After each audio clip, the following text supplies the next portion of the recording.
Good morning, everyone. Good evening, good afternoon, wherever you are, and welcome to the Weekly Energy Boost. My name is Ellie Sheva, and I am here this morning with David, and we are joined by Sarah Weston, live from New York, who is going to share the mic with us. Many of you have probably heard Marcus Weston on the Weekly Energy Boost multiple times. This is his better half, and we're very excited to finally have her on the show. Weekly Energy Boost is a 7-day spiritual energy forecast where David, I, and our guests strive to provide the most powerful and practical tools and wisdom to help you navigate not only the upcoming 7 days, but hopefully that weekly wisdom can be applied to almost any situation, any day of the year. And this week happens to be, I was actually thinking on the way to the show today, if there are 5 important weeks of the year, this would be in the top 5. Because this is the week that the Kabbalistic calendar begins again. And the title of this week's episode, Reinventing Yourself, is to me a reminder going into this week where our energy for the year is refreshed, renewed for an entire 365 days.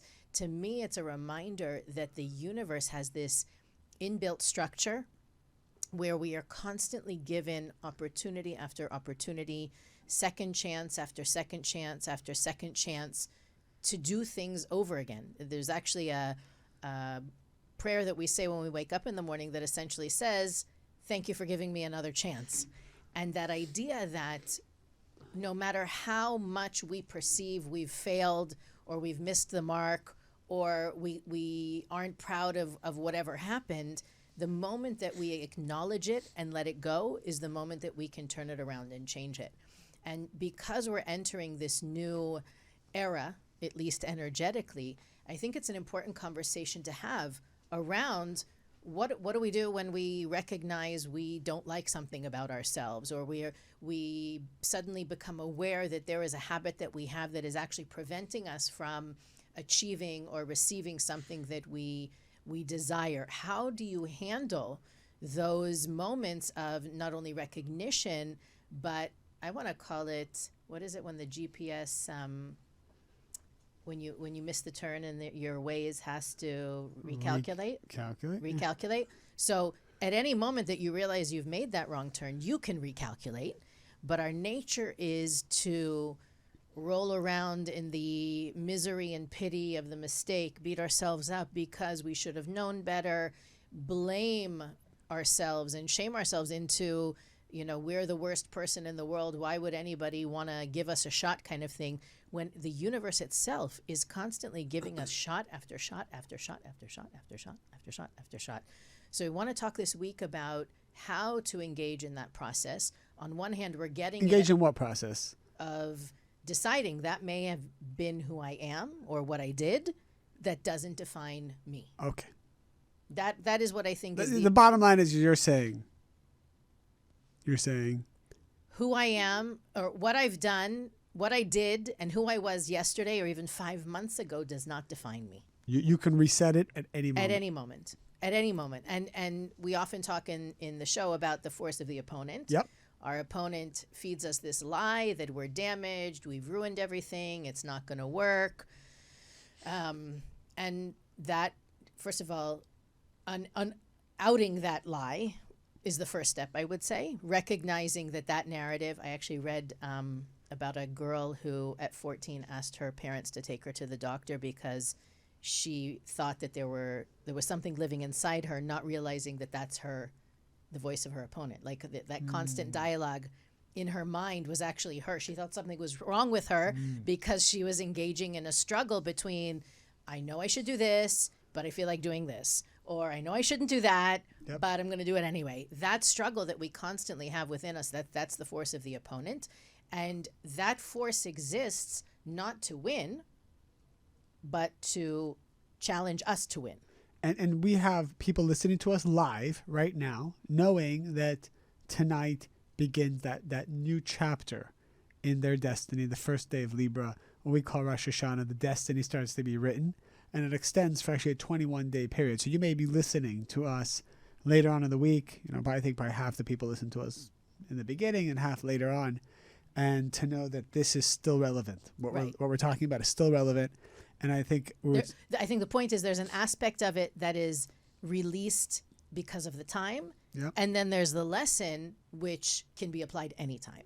That is correct. And I wanted to I was telling the show before the show that what should we give you? What should we give you that's going to be most powerful and potent in this very powerful and potent time? Because we probably need something very strong as opposed to maybe even something more long-term. And I was thinking a couple things, and I want to hear what Sarah and Elisheva will have to say about, look, I got 6 hours to figure my stuff out. And what is the most powerful consciousness to go into this new year with? Because what you go in with is what you're going to feel for the whole year. So we have less time to actually try to build up to something. We need to switch our mindset, elevate our consciousness as fast as possible, and at least maintain that for the next 21 days. So that's the kind of, we need like a triple espresso shot. This isn't like, someone was telling me yesterday, like, you want to come to this new coffee place? I said, well, what's so good about it over there? It's like, oh, they got a great chai latte. And like, as I said, does it look like I'm a chai latte? Like, I need a double espresso right now. Either I'm having a deja vu, or we had this exact same conversation in the last years or 2 years. Did we? Like, totally. You're very good at remembering those things. No, I'm not usually. I delete my brain. No, but I'm saying either it's a deja vu, like it's not a conscious memory, or we actually did talk about this and you brought up going to coffee and the whole thing in a previous episode about the same thing. And here's something else, and I know I'm gonna let Sarah speak in a moment, but you just said something powerful, because I was doing my meditations this morning, and I just opened up my backpack. I saw there's an old book there I haven't looked at for like, I don't know, a year or so, and there was a bookmark, so I just opened it up to that page, and that usually means there's a message when I just randomly pick a book that I haven't looked at for a while. And the message is so powerful. I want everybody just to like let this sink in. It said that the Creator loves people who reset themselves constantly. It was an unbelievable thing. Saying what the Creator loves most, I don't think I have it with me, it's in my other backpack. What the Creator loves most is when a person can start new even though they fell. And the more you start new, the more the Creator has love for that. And there's the opposite of that is people who hold on to their past, who agonize, who assess themselves and judge themselves. And while there is a space for that and a place for that in order to grow, because you can't grow what you can't measure, what they're saying is that the majority of who you are needs to be moving forward, and to know that that's exactly what the Creator wants you to do. So I thought it's crazy that I picked that and you said it. Sarah, what are you telling your students? I hear great things from your students about you, by the way, right? You may come off, sometimes very just sweet and Pisces-ish like us, but I heard that you can give some very powerful. By the way, you know that today is Sarah's birthday. Oh, you see? Look at that. That's the Sarah. See, let me tell you something about Sarah. It's her birthday. She's moving and schlepping her family across the world. It's hours before the holidays start. And she said, you know what I'm going to do? I'm going to do a podcast. Just for fun. First thing I asked her, I'm like, please make sure the kids aren't screaming in the background. But, she's like, no, I even got that covered. So what are you telling your students right now? What's some potent triple espresso shot wisdom that you're giving your students entering into this very important period of time? So some things that came to mind as you guys were speaking, and things that I'm talking to students about are, there's this phrase that I love that says, there's no saint without a past, and there's no sinner without a future. And for whatever mistakes anyone has made, it says that, like what you said about how the Creator loves someone who is constantly working on themselves, just wants to reset, is that there's nothing that can't be corrected. And that this time is an amazing time where we can become someone completely different. And there's a teaching that Michael Berg shares that I love. And he says that the person that we're supposed to become is someone that we can't even imagine today. It's someone that is so far beyond what we can even imagine of ourselves. So if we think I can change this and I can do that, and whatever goals we set that are really within our framework of what we think is possible, what we can become is something that is so far beyond that. Because if you told me, 20 years ago, before I found the center, that I was going to Kabbalah be Center, Kabbalah the Kabbalah teacher, Center. I was going to be at the Kabbalah Center, I was going to be giving meditations, I would have said, you're absolutely out of your mind. I said that's crazy. None of that stuff works. It's completely, it's garbage. And it's not only that I wasn't even aware of it. I was extremely against it. So to understand that complete change, complete shift is possible. It's something that I think I've experienced. I think it's something that all of us have experienced in this wisdom, is that we're studying this and we're learning this and we're connecting to this because we've all tried and applied certain principles and we see changes in our life. How many years ago did you start, Sarah? 17 years. 17 years. Sarah told me to go to the Philippines, teach a class. Sure, let's go. And we went, and Sarah's like a celebrity there. It's like people coming out of the woodwork. I'm like, what's going on here? So you left a pretty I don't know. You left the good life to be dedicated to the work of spreading this wisdom. I left the 1% life. The 1%, 100% of the 1%. Let's put it that way. I left the 1% life to pursue the 99% life, and it was worth every minute. Uh, It was worth it. All right, Elisheva, give us some wisdom to shift our consciousness into place. Okay, so what I've been sharing with my students, which I hope it's not redundant for some of you, is that, and this is actually something that I remember hearing our teacher Rav Berg talk about in terms of the power of what this period, and specifically when I say this period, I mean the first 10 days of this month, the month of Libra. And it should, Sarah, do you identify as a Libra or a Virgo? I identify as both. I'm Libra in the Kabbalistic calendar, and I have a Virgo moon. So. Gotcha. Okay, so like a true Libra, she identifies as both. Mm-hmm. And one of the things, I have a Libra moon, opposite of you. I can't decide. Right. Depends who's asking is actually the right answer. The tendency is to sort of be in the middle ground, or to let all of the options paralyze us. And specifically in these 10 days, from the beginning, the first day of the month of Libra to the 10th day of the month of Libra, there's like a magnifying glass almost on our whatever film reel was taken over the past year. Mm-hmm.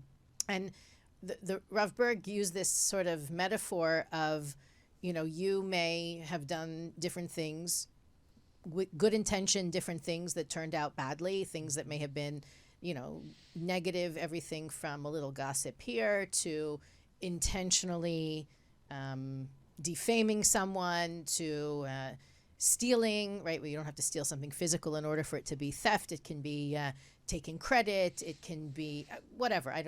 We don't need a whole episode on that. But whatever stuff we wish we could take back that existed in the past year actually sets off in a way like a boomerang into the coming year, where it can cause us to experience what we would call chaos. Chaos, again, is relative. It can be everything from traffic to a cold to stubbing your toe to genuine.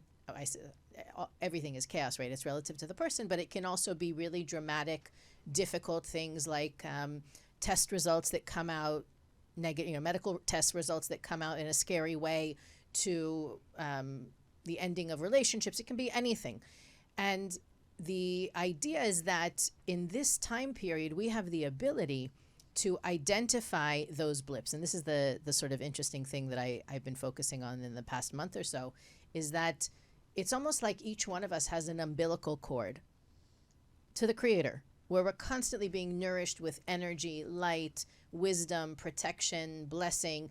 And every time I act in discord with that energy, I create like a blip in the umbilical cord. So if I'm getting nourished and I get reactive about something, angry about something, judgmental about something, there's like an interruption in the flow. I create the interruption. The energy from its point of view, the light constantly flowing, nourishing, recharging us. And so this part of the year, what I mean when I say it's the opportunity to reinvent yourself, I know that there are certain things that I do that are not light-like. For example, I have patience challenges. Let's not. You're patiently challenged. I am patiently challenged, and I know that there are certain things I can do in the 1% to increase my odds of being patient. Mm-hmm. I don't always get to do them. I actually have to say, yesterday I was quite disappointed with my behavior in certain moments, and I stopped at the end of the day, as we often tell our students to do, and I asked myself, why did that happen? Why was I so... I mean, I was doing something with my 5-year-old, who probably deserves the benefit of the doubt more than any of us. And I was so... Like why? She's got to get her act together, that 5-year-old already. She was trying to help me. Please go into this moment with me. She was trying to help me wrap a birthday present. Not a 5-year-old strong point, okay? No criticism of 5-year-olds. I don't want the 5-year-old advocates to get up against me. Don't write to us. Right? And I was just like, let me do it myself. We're late to the party. Let's just go. That was kind of my impatience, how it erupted. And at the end of the day, I was a little bit disappointed with myself. And I realized that I didn't eat until like 4 p.m. yesterday. I left the house with a cup of coffee in my hand, didn't come home till 2:45. The birthday party started. And at the birthday party, I'm doing the crudité at the parents' table. And I'm like, this is the first piece of food I put in my mouth all day. So guess what, Mom? You need to eat a little bit. If you want to be patient, you need calories. I use that as an example because in my reflection, what David calls auditing, I realized if I want to show up in the best way, I need to know that there's 1% physical things I need to do to take care of myself.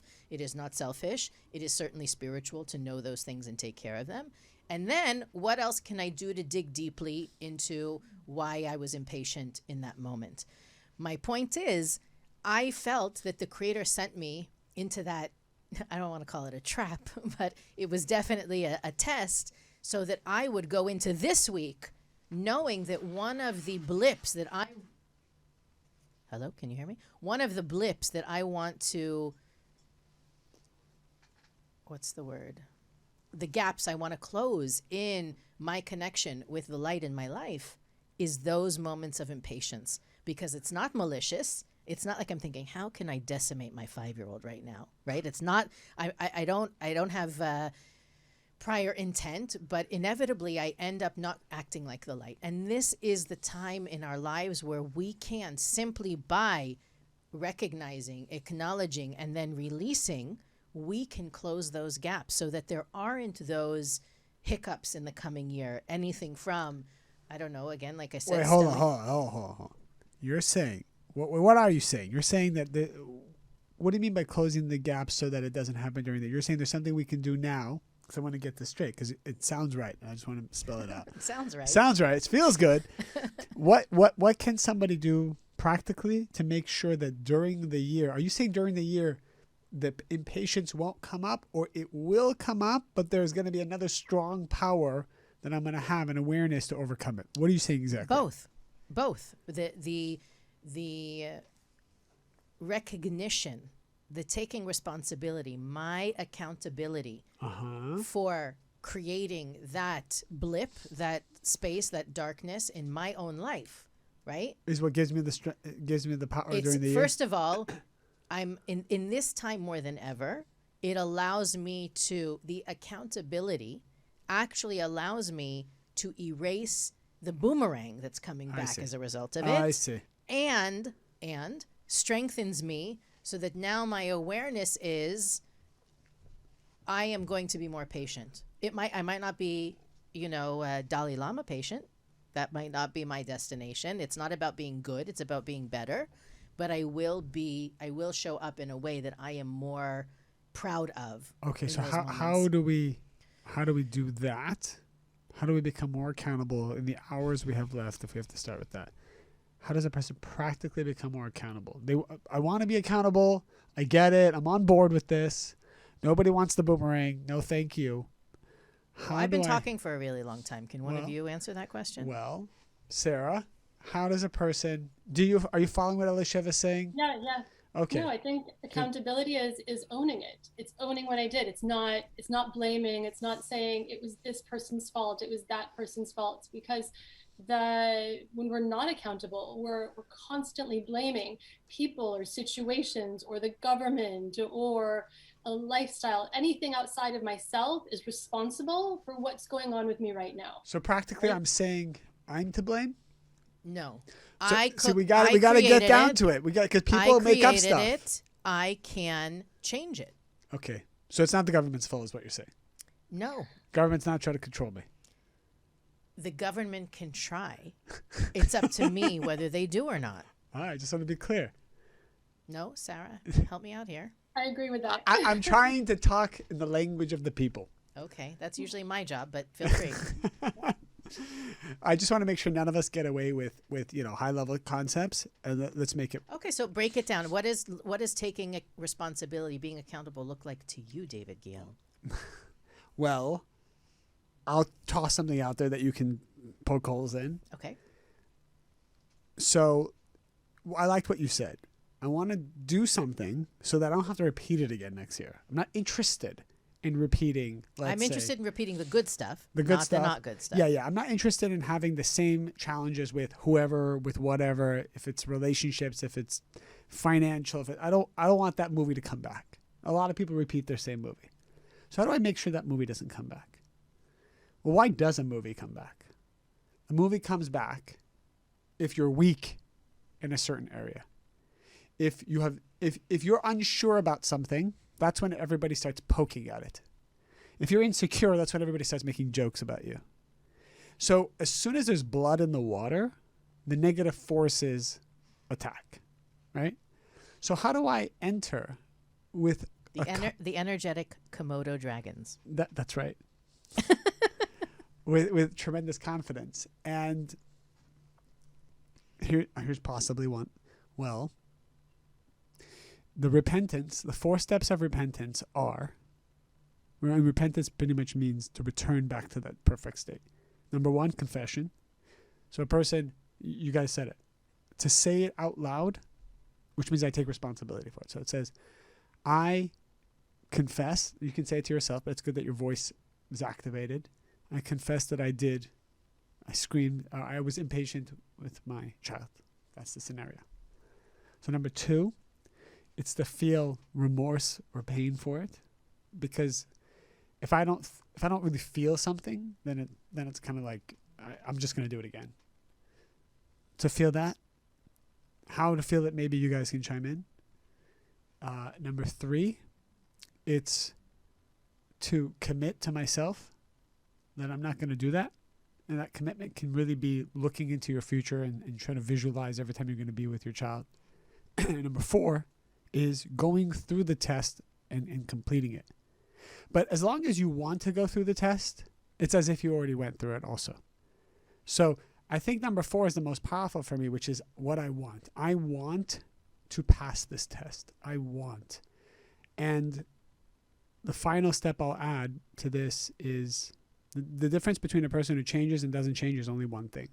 It's the person who takes time every day to ask the Creator and pray to help them change. That's the difference. I mean, a person can take 6 hours of classes from us, but the one who takes that extra 5 minutes and says, Creator, please help me change this. My impatience. Please, Creator, help me change my impatience. As you're walking, as you're showering, as you're eating, and you're just asking for it over and over again, even if you find that it's stupid, you're asking for it over again, that person receives the strength from the Creator to change.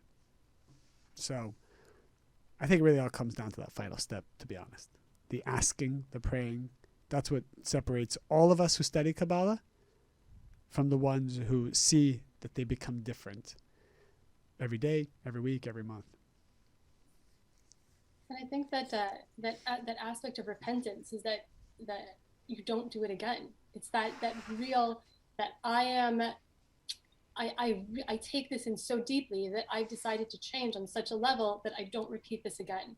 And that's when we know we've really changed.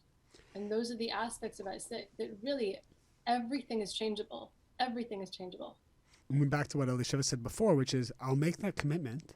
What will happen is I'll still fall. So you kind of still fall, but just don't fall as bad. And that's also a good sign because there's nobody who just stops cold turkey. You'll keep falling a little bit more, but the falling will be a little bit less and a little bit less and a little bit less until you've completely done away with it. By the way, to your point, one really powerful thing that you can do, and I do this, I'm now thinking I should go back to my daughter now and do this, but I ask my kids, and it works if you have a partner or a sibling, it doesn't matter, the next time you see me doing this,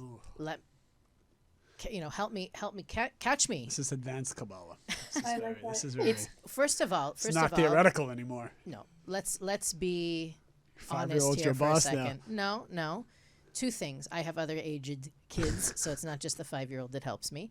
But first of all, if you really want, okay, I'll give you a really funny one. My 8-year-old rolled her eyes at me. Okay? So I said to her, don't roll your eyes at me. She said, I'm not rolling my eyes. I'm doing what you do when you don't like when someone says something. when someone says something you don't like. That's the best thing I've heard. Imagine, I'm not rolling my eyes. I'm just looking up like you do when someone says something you don't like. Because I know when you do that. That's good. Okay, so I said to her, you know that I have no idea that I do that? Oh, you know? I have no idea that I do that. So I said, tell me, because I don't even know that I'm doing it when I'm doing it. So in both cases, what you're doing is, first of all, David was talking about asking the Creator for help. Asking other people for help is letting the Creator help you also. That's true. Creator will talk to the people. Absolutely. And two, you're teaching, if it's your kids, your partner, your sibling, whoever you're asking, that it's okay to mess up and it's okay to ask for help, not messing up next time, which is, for children, a really key. Imagine if you learned that when you were 5 years old or 8 years old, how more balanced you would be as a person, rather than thinking you're the worst or nobody's going to like you if you do something, or rolling your eyes is an appropriate thing to do when you don't like what the other person has said. It's really about bringing spirituality into everything without saying this is the spiritual thing to do. So I think it's a really profound practice in general, not just with the work that we're talking about for this time period. I like it. I'm going to shift gears for a moment. I'm going to ask you, Sarah, relationships, marriage, partnerships, dating, a big movie that boomerangs back to us are challenges in relationships. Maybe each one of us can share something that we've learned that is powerful, maybe from our own relationships, that people can take into the new year. Sarah, would love to hear maybe some powerful wisdom between you and Marcus, something you've learned, something that's you've overcome, something that we can all take away and be inspired. So this year we celebrated our 10-year wedding anniversary. Wow, That's very nice. congratulations. That's very nice. It's amazing because you really think that you love each other in the beginning, and it's something that love is really something that grows throughout the process and throughout the life that you build together. And it's relationships, all of them take work. None of them come ready-made. None of them are easy, and none of them are this Hollywood fantasy fairy tale. And it's really something that we've learned, especially now when having kids and you really have much less time for each other than you did before, that if you don't invest in it, it becomes this very fragile thing that you can start easily getting annoyed, getting on each other's nerves. And even when you're both spiritual teachers, it takes work to remember and to practice everything that we do. And so, we did Shabbat last weekend with Michael and Monica, and everyone went around the table sharing whatever they thought the most important quality in a marriage was. And everyone shared different things like, honesty and love and commitment. And Michael shared something that really spoke to both of us, that he said, you know, the most important quality was that you think that the other person is the most amazing person in the world. That was what I was going to say. Oh, I'm sorry. That's too bad. And we just thought that was so beautiful, that to really look at the other person and to really view them and put them in this place in your life that is, you know what, this is the most amazing person in the world. And to feel like this amazing love and connection. And that was something that we really loved. So that was my relationship share. That is beautiful. Now I want to say something to that, because I can hear people saying, well, you know, with the traditional Elisheva eye roll. Well, yeah, that's copyrighted easy. Now. Yeah, that's easy when, you know, your husband or partner is amazing and spiritual and all those things and whatever. But what about when you genuinely don't fit, like genuinely you look at the other person and you're like, okay, it's not, you know, the most amazing in the, I mean, I appreciate, but the question is, how do you get there? Right? So that is the secret, because everyone's amazing when they're giving you what you want. But what happens when, you know, life hits and finances hit and children hit and stress hits and all that stuff hits, then the pressure's on. Chef, you want to answer that? How do you see, because, okay, you know what? This is what you were going to say it. So instead of saying it, tell us how you get there. Okay. So I wasn't going to say, what I was going to say is that I think that the key, one of the important keys is really admiring your partner, right? Like that's something, obviously it doesn't happen in every relationship, but it takes work. Here's the thing. Your partner doesn't start out amazing. They reveal their amazingness by how much they feel admired and appreciated. Because I see Mordechai, your husband, once a week, and, you know, I speak him for 20 minutes. I'm like, wow, you're amazing. But if I had to live with him and talk to him and do everything with him 14 hours a day, the novelty wears off. So I think when you see someone once a week, that's also one way to achieve admiration. Distance makes your heart grow fonder for him, right? No, your relationship advice, we should take time. Relationship advice. That's David's relationship Live in separate homes. Don't work with your spouse. Date. Just date. Eternally date each other. No, the truth is, I think it starts with being a team player. That you don't have to work in the same office, own the same business. I think a lot of couples falter when they stop acting like they're on the same team and start to play on opposing teams.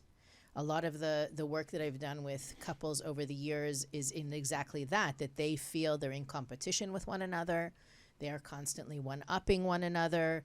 They're insecure about being their authentic selves because there is that feeling of it's not safe. I have to show up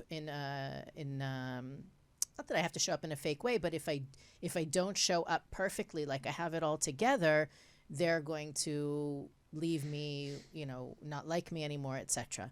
So I think it first starts off with that constant reminder of we are on the same team. We started this relationship to be a unit. And it doesn't matter if it's a legal contract that keeps you as a couple or a spiritual one, or if you live together and you made that decision out of love and desire for closeness. The fact that you at one point made that choice means that there is a team element, there is a partnership there, and it doesn't happen it doesn't maintain its integrity if you don't work on it. So that might mean asking your partner how you can support them better. That might mean taking more interest, even if you don't care, but being more interested in what they do, in how they do it, in what did they do to, you know, what was that meeting like? Even I actually read one common challenge in relationships is when one person speaks, the other person tunes out. So they actually say, honey, how was your day? And then kind of not pay attention to the response or continue cooking dinner or whatever it is, and how that pokes holes in the relationship as well. So it really is, to me, and you know already I'm a very visual person, it's looking at the circuitry of the energy in the relationship and always asking myself, how can I create more circuitry, right? If the other person is going to tell me how their day went, I still have to maintain my position as the I'm drawing it out in order for there to be circuitry. This is very active participation. This is actively thinking all the time. Well, I don't want to insult you, but we women, when there's not men around, we call our husbands a child. Not a child. Like, I have 7 children, not 6 children, because in the same way that I care for my kids and I worry about them and I handle them in a responsible and caring way, I can't give any less care to my husband just because he's supposed to be an adult. That's what I mean. Not that you're infantile or immature, but that you can't be left to fend for yourself just because you're an adult. I need to take care of you and be as interested in you as I am my 5-year-old or my 10-year-old. But that requires an active choice all the time. That is not a default. Well, I think that when it's a practice and it's a habit, you can take a break from it because you've already fostered so much support and care. So in the same way we talked last week about taking a break, right? Needing, like a marathon Olympian needs to give his muscles a break while he's training. You can take a break. You can David, you're disconnecting the wires. Did I disconnect the wires? Yeah. Are we good now? Now we're good. Okay. So you do need to rest and recharge so that you can show up that way. But you also have to say, you know what? I need some me time now, not just disappear. I like it. And now yours? Mine. We're waiting with bated breath. I like what you both said. That's important to us. We want your approval. That's how I start all my conversations. I've noticed. First, validate. That's the number one thing I've learned. That's all, and then I stop listening. No, hold on a second. I think now your mic is out. If us men can even just get to that first place of validate, you're already 95% there. So I think it's very important to constantly validate and not to do it in a checked out way or robotic way. For sure. I will say also that, leaning on what you said, active participation, which means I actively have to invest so that it doesn't atrophy. So like I remember I like to, my thing to relax is actually to go grocery shopping. That's what I like to do. I don't know why. I like to find new foods. You can grocery shop for me then. Well, no, I don't like to grocery shop for anybody. I like to just meander through the aisles, totally checked out, and just see what catches my eye. That is for me very relaxing. And I was checking out of a Whole Foods, and I saw these flowers. I said, you know what? I should buy my wife flowers. And then I thought to myself, but there's no occasion. It's not like there's an anniversary or birthday or something special or accomplishment. So I said, I'll wait till there is one. And I walked out. And I said, wait a minute. That is the trap. That is inactive participation. That is reactive participation. That is when something occurs, I give. Or when there's a moment in time I need to, I will. So I said, I'm going to break that cycle. Flowers for no reason. In fact, and then I realized that actually she appreciates the no reason more than the reason. So every time you do something because you're supposed to, it's expected to, I learned you're preserving the relationship. And every time you do something beyond what's expected, you are growing the relationship. And that goes with just being kind when you're in a good mood, preserves the relationship. And being kind when you're in a bad mood grows the relationship. So everything that's against your nature or against the schedule grows it. And everything else is just maintenance. It's to maintain it. And of course, being a jerk is taking away from the relationship and ruining it. And then the final thing I'll say is every time I don't like something that's happening or I'm upset about something in the relationship, I know that's the Creator telling me that He wants me to be closer to Him. So I'll take a pause and I'll talk to the Creator and I'll say, I know now you're asking me to talk to you and solve this issue between you and me. And I'm not going to address this on the physical, as Sarah says, the 1% level with my partner. And I'm going to give this at least a week. at least a week where I'm just going to talk to the creator and ask that the creator help me resolve it, because I don't know who gave me this advice. But the advice was never try to fix the other person. Really try to do some back channel work with the creator and force the creator to fix and intervene. But don't try to do it yourself. Like, you need the broker. like don't talk to the client without the attorney present type thing. It's like attorneys need to talk to each other. The clients never talk to each other. That's it. That's the good analogy right there. If you're in an argument, i.e. a lawsuit, you never really talk to the other person. The lawyers are talking. So I talk to my lawyer, which is my creator. And I said, creator, go talk to her creator and try to come to a resolution for me. Wow. It's powerful. I like it. Validation. I like that. You are amazing. Beautiful. Beautiful. And for women out there, what all men want is to know that they're doing a good job and they're making you happy. Nothing is worse for a man than when he thinks he's not making you happy. And it could be like you're unhappy for a different reason. It could be unhappy because any reason in the world, even if it's not related to him, he takes it personally when he sees you're not happy. So if you got a frown, bad mood. Or if Elisheva rolls her eyes. If Elisheva rolls her eyes, Mordechai automatically assumes he's a bad This has human been being. such a powerful episode for me. I feel like it's been only for me. You know, I told you, your Zoom photo, when it's on pause, is you rolling your eyes. I actually told you that a couple months ago, and you disagreed with me.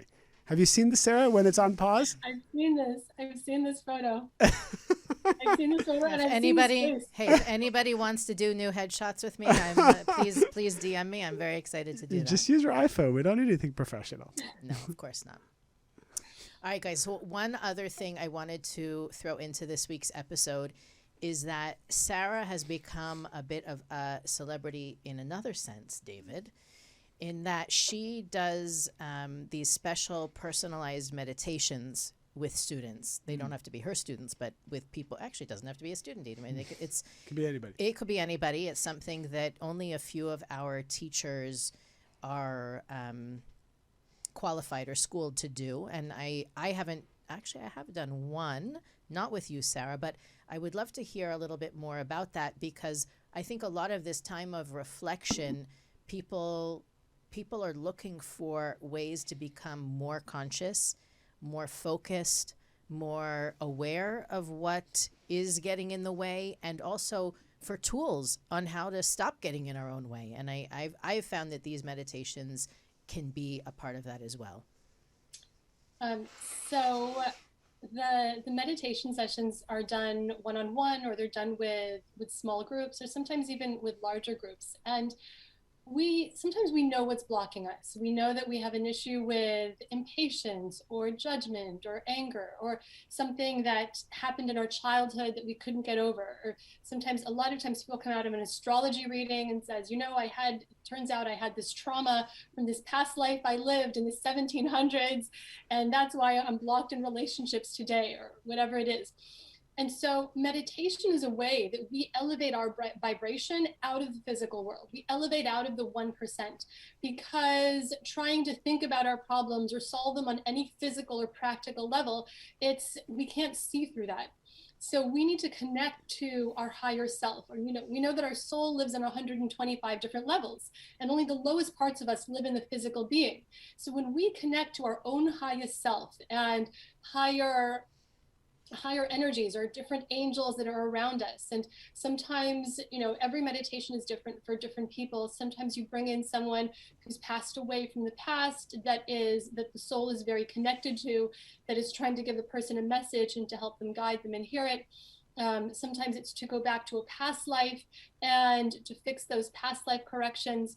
And sometimes it's to go back into our childhood and even heal things from this angle. But healing takes place on the soul level. And when you're able to heal the soul, then everything can change on the physical level. Because when we are able to quiet ourselves out of this beta vibration, which is the it's a lower level, and we connect to alpha and to theta, then we can actually reprogram. We can hear different things. We can hear different messages. And it's not like someone goes into a meditation and I channel and I give them all these messages. It's, you connect the person to their own soul, and that soul or that angel or whoever's there for them gives them messages. Everyone hears their own message for themselves.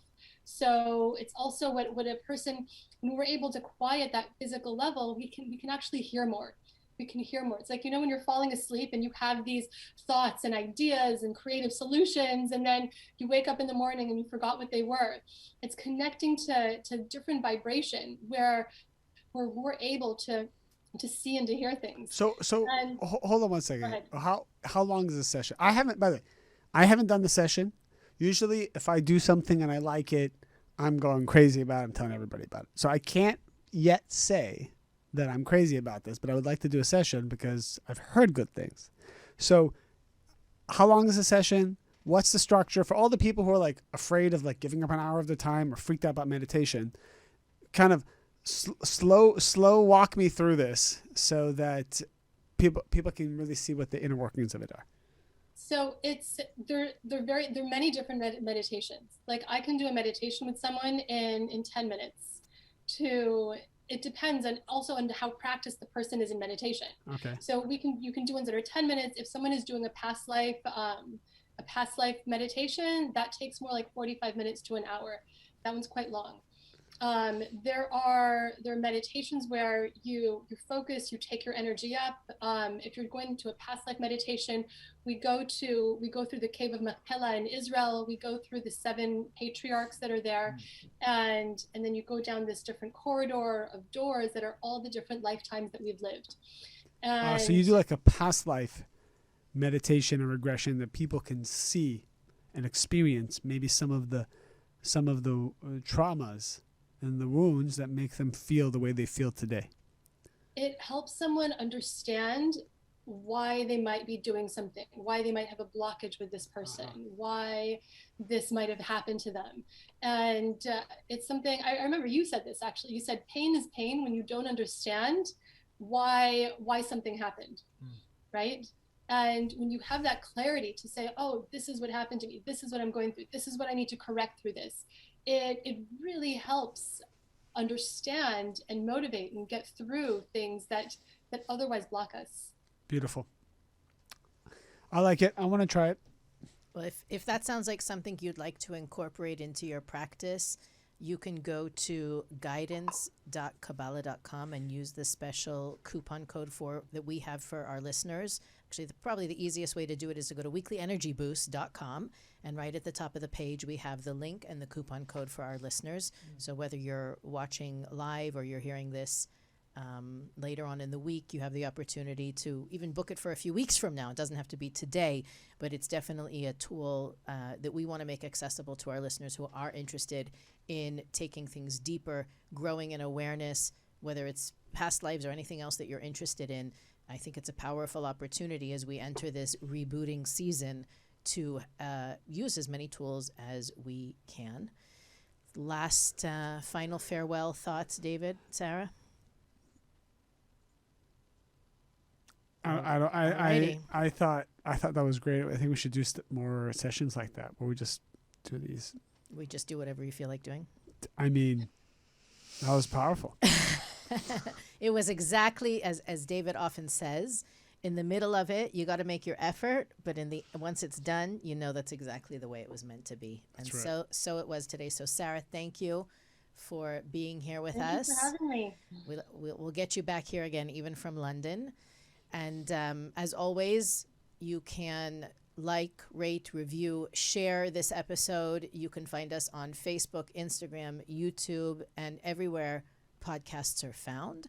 We want to continue to hear from you, so we read the comments during the week. Please write your questions, reviews, etc. We'll get back with you as soon as we can.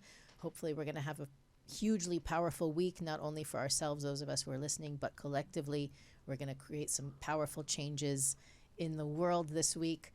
Have a fabulous one, and we'll see you next time on the Weekly Energy Boost.